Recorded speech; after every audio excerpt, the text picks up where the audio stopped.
Okay, we are ready to rock and roll.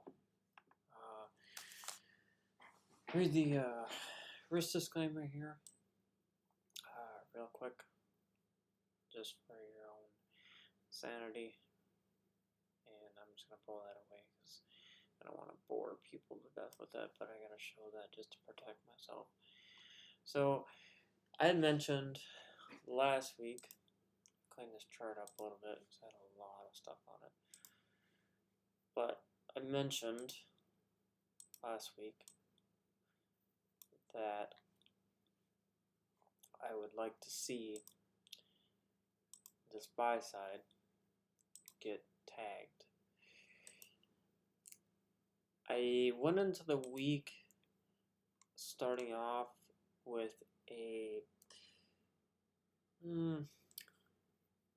very indecisive view, mostly because the market was just really like quiet, which is perfectly fine because we had the Fed Chairman Powell speaking on Wednesday and Thursday, so the market was just waiting around for that.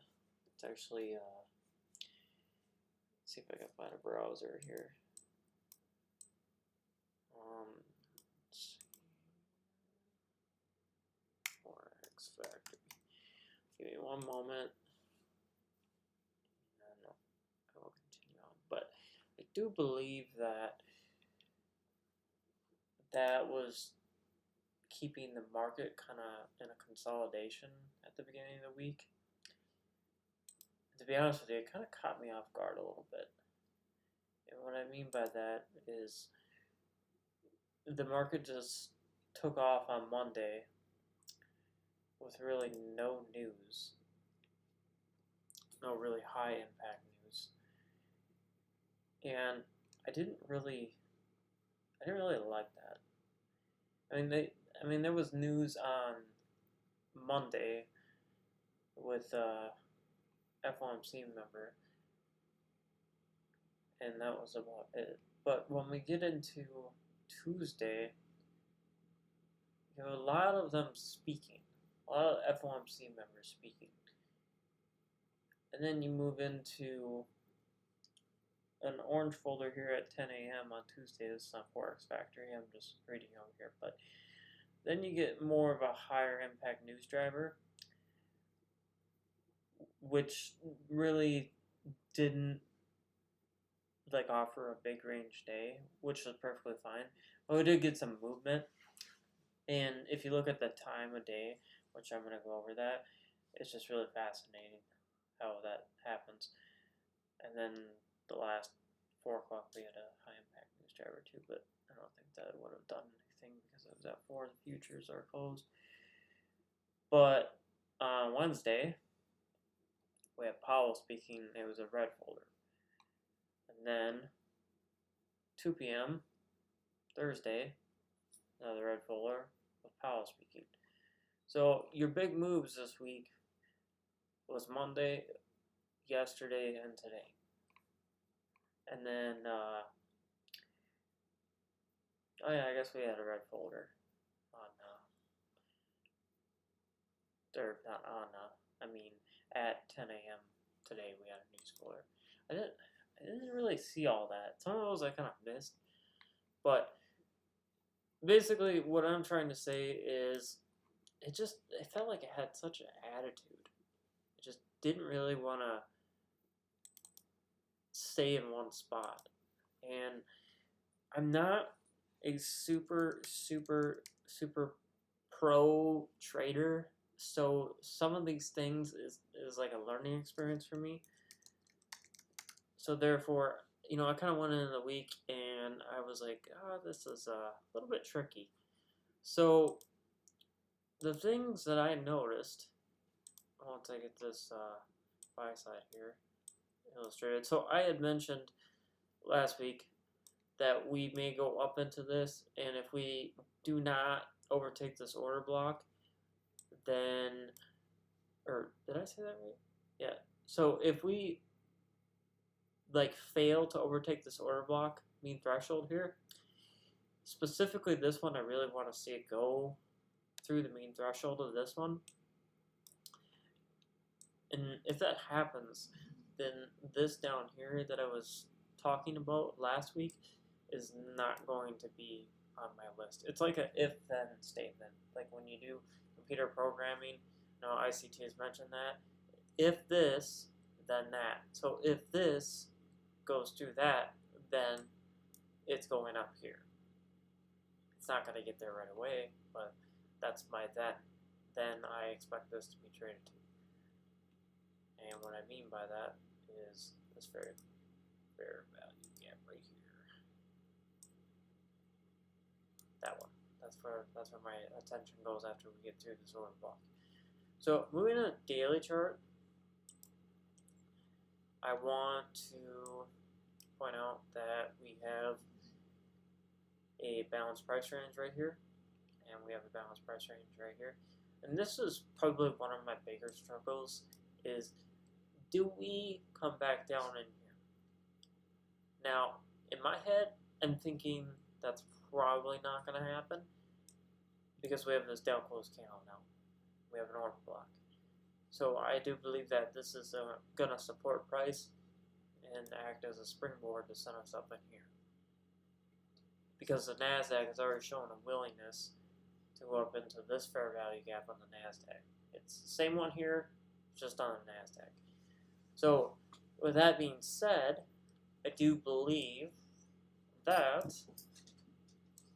as long as we get above this fair value gap, I think that this market's going to see higher prices, as in prices that have never been seen before, all-time highs. That's what I think is possible. It's not a guarantee, but it all depends on this fair value gap.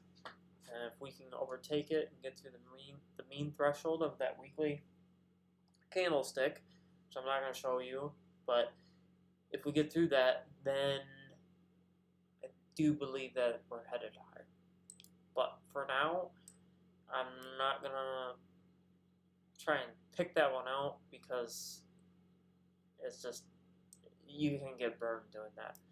So what I didn't like about this week, which is to be expected because last week we had all of this.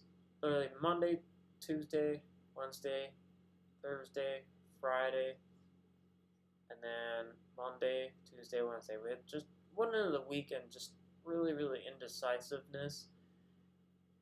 After last week was just a monster takeoff. Am I surprised that it took off like this? No. I was mostly watching this fair value gap when we went into that, and then ultimately I was looking to see if we went up here to go lower, but at the same time I was looking at this right here and I was like, that might not happen.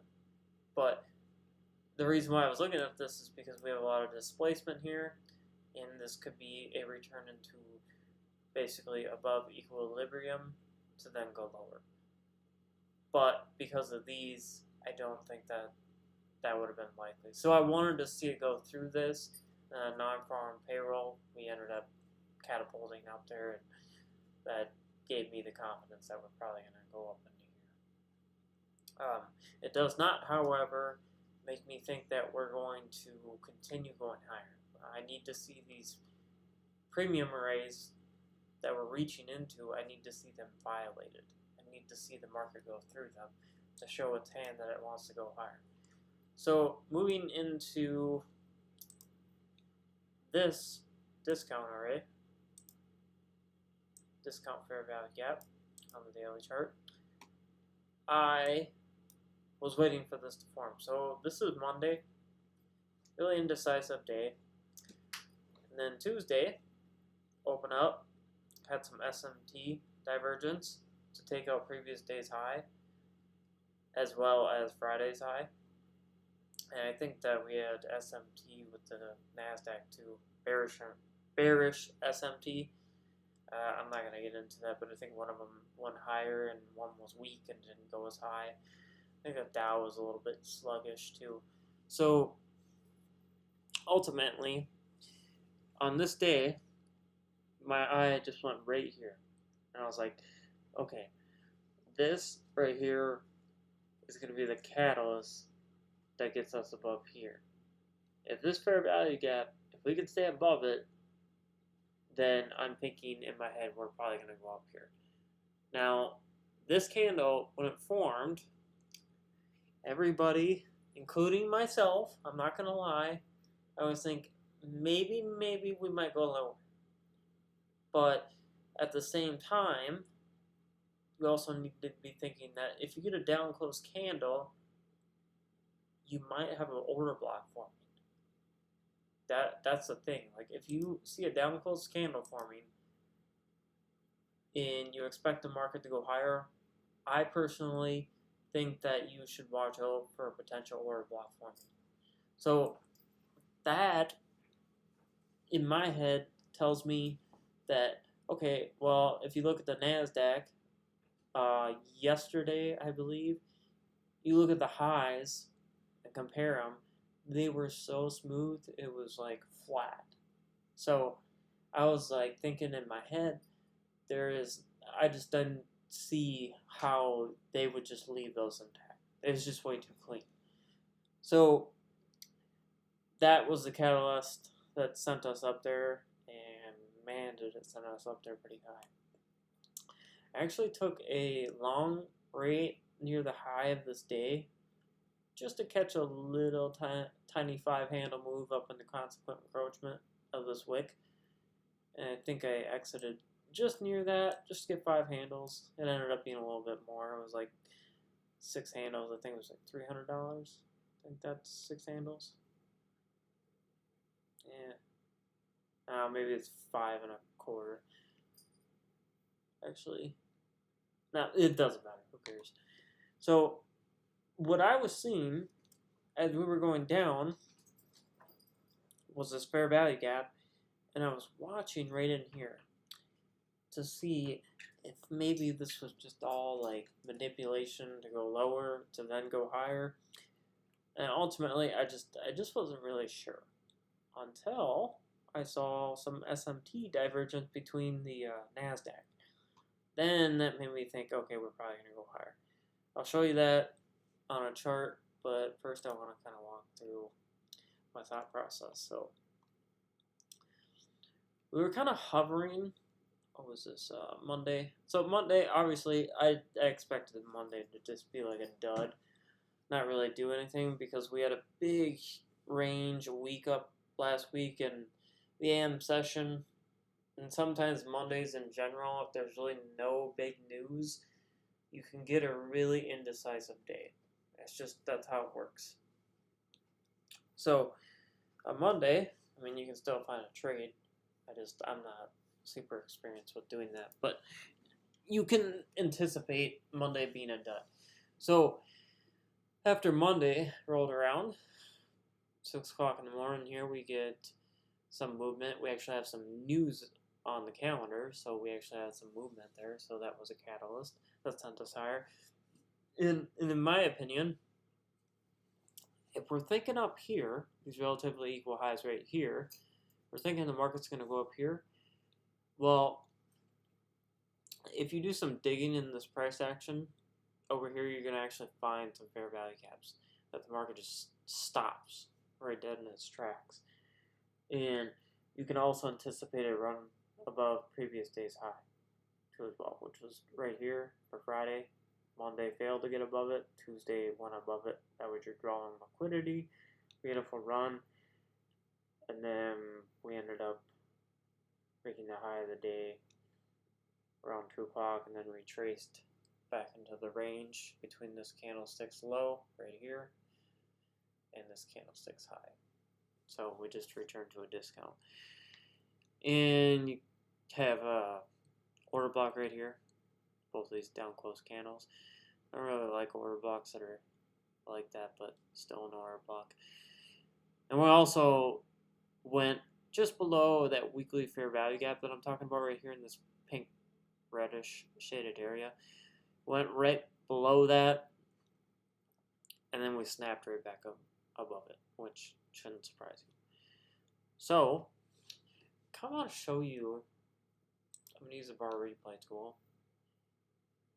because you're going to see the fair value gaps. I don't feel like sifting through and finding them, but you're going to see this one right here still isn't filled in.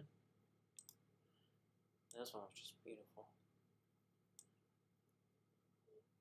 And then I believe that this one is, yeah, that one's filled in pretty much, just a little bit off. But this candlestick's high.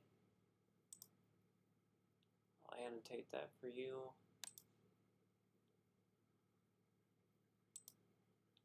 That's buy side resting above that.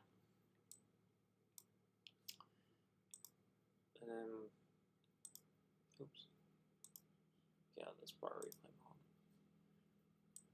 I like using that because then it just makes it easier to scroll back. But I absolutely love how we went right up in here, specifically on the hourly chart here, went right up there and filled that right into the tick. Literally to the tick. Just super beautiful to see that. And the higher the candle up there on the screen, 4407.75, literally to the tick. Can't get any better than that. That's amazing. Obviously, that proves authorship of ICT concepts, and I love that. So that was actually a catalyst that sent us lower. And then ultimately, Wednesday, you should be expecting this on a week like this. Previous day's high. It ran out again. And that just gives me the hint that we're trying to get somewhere. However, manipulation likes to come out of nowhere sometimes, which everybody should expect it, but we're struggling to get down in here. Like, we made it, like right here on this day, that was a low, we made a fair value gap. Now we have a fair value gap on the daily chart. So you need to expect it to trade in there. So on this day, Thursday, finally gave it to us. And I'll admit I was impatient about it. I was like, when are we going to go down there? Are we going to go higher? It was super tricky for me to read. But as the week went on, things got a lot more clear. We had the sell stops resting below this, which ultimately was a catalyst to actually drive us down in here. But notice how when we get down there, it failed to get the consequent encroachment. I love that. That's even better. Like that spells you got a high probability that we're probably going to go higher, especially with the relatively equal highs resting above here in the buy side that we have up here, and then this fair value gap needs to be painted to the high end of it, and it needs to be efficiently delivered. You just have so many reasons to expect it to go higher. And then you have the SMT divergence too. So I ultimately think that this is a perfect, chaotic, disastrous manipulation of price for retail traders. I think this was just incredible how precise and how they manipulate the heck out of them. And I'll never get over that. It's the most satisfying thing in the world. So moving over to a NASDAQ chart, I have a lot of annotations on here, so just ignore those and focus. So this is I believe it's the weekly fair value gap on the NASDAQ here. Yep, low and high. So those are what that green box is for. And notice, I recorded this, just journaling, and I saw that this level right here, which is the midpoint of this weekly fair value gap, the one that's filled in efficiently, I noticed that we were just spending a lot of time here. And in my head, if we were going lower, we should have left the lower quadrant right here. Probably not exactly, but I personally think that we should have went below this quadrant, and then I was thinking if we do, we're probably going down below these lows to seek another discount. But it just wasn't willing to do that.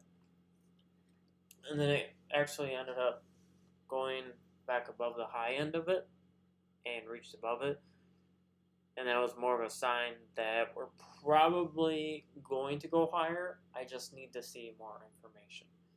Like I need like the order block that we have forming, or I just need an SMT divergence because I just was not sure if we were going to go lower or higher. It's just really tricky to tell. So this is what I mean by SMT. So compare the highs right here. I mean, you don't have to compare the exact highs, like this high and this high. You should, because that, let's just put it this way. You have an immediate term low right here, so I would definitely recommend snapping it to this low. And then you have this low right here. So if we would have went below this low right here, then I would have changed my mind and I would have thought we're going below these lows. That would have been my anticipation. But with this SMT divergence right here, it was more of something that you're just waiting for the market to shift bullishly. So basically, you just need a short-term high to be taken out. It happens right here on this candle. Once we go above this candle's high, it's a shift in market structure bullish. We leave the fair value gap, making it more high probability, order block, and then we kind of have a mitigation block. I don't really care for those very much, but that's still there. So we have a lot of things lining up, and we have smooth edges on the NASDAQ. Way the heck up here.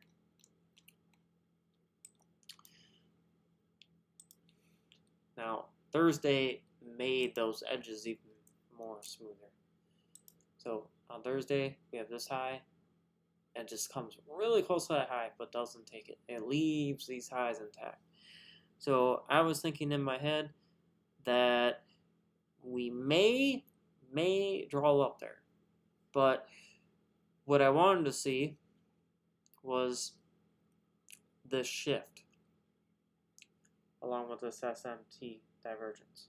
So ultimately speaking, I believe that that was a catalyst that sent us higher, and it was a great tool. It was just an amazing sight to see. I mean, look at this, just beautiful, explosive run. I mean, these are things that if you're a part of it, man, especially if you're a little ICT student and you got 10 contracts in, oh my God. That's a move, all right. I mean, that's 300. We had $300, or not $300, 300 points of movement in the NASDAQ. So really, really beautiful move. And all these tools put together, ultimately, I don't know what I would do without them, because these right here, they're powerful. And that's what sent us higher. So moving into next week, I expect that this down close candle right here, this boy,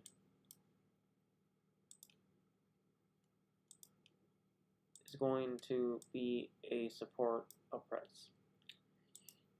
And I like to see efficiency in price, so I don't like to see it leave the fair value gap when it goes higher, because I want to see it keep delivering higher candles. So I'd like to see it come back to last week's high and make sure there's no inefficiencies. It's okay if it doesn't, but I'll be watching for that. And then I expect us to drive higher into the mean threshold of this weekly order block. And once we see that, we will move on to next PD arrays and we'll expect higher prices. But as long as we push higher, I expect things to deliver to the upside. And I believe we're going to stay in a buy program. So I'm going to leave it at that. I hope you guys have learned something from this. and I wish you good luck on your endeavors, and play it safe out there.